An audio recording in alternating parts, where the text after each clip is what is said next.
Doc on the Run. We help injured runners run. You should work out while you're waiting to heal. That's what we're talking about today on the Doc on the Run podcast.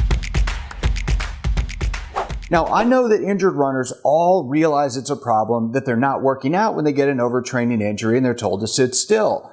But it's not just because you're going crazy because you feel like you have all this pent-up energy that you need to exercise that is the real problem. What the real problem is that you're getting weaker, constantly weaker. You're losing your fitness. And although I know that you're worried about losing your fitness, that's not the real problem as I see it. So I go to medical conferences and I teach physicians how to help injured runners get back to running as quickly as possible. And there are a couple of things that I try to impress on them every time I speak at a conference. Number one is that, yes, it's important to heal the stress fracture or the plantar plate sprain or the Achilles tendon issue or whatever. However, it is also crucial to you as an athlete that you maintain your running fitness so that you don't get a different overtraining injury later.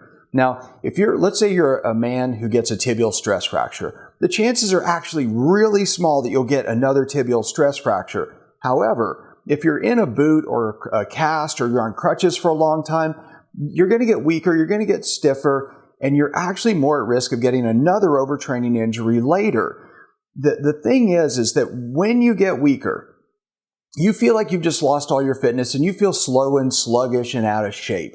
But that's not the issue. The issue is that when you're still in a fracture walking boot, when you're not exercising at all of the rest of your body, your core, your proximal muscle groups, the stabilizers, everything that actually holds you still and helps you maintain good running form withers away, gets weaker, and less efficiently coordinated because you lose your neuromuscular connections that actually give you good running form.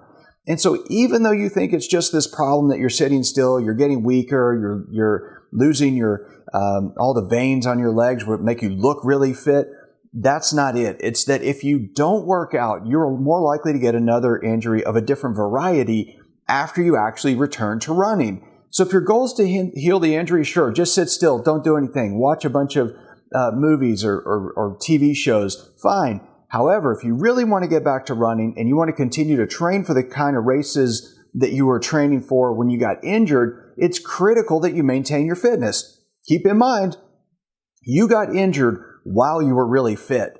So it just stands to reason that if you're training at that level, when you're weaker, you're more likely to get injured. So you've got to figure out a way that you can start working out right now without actually injuring your foot. If you need some help doing that, I created something for you that you might find helpful.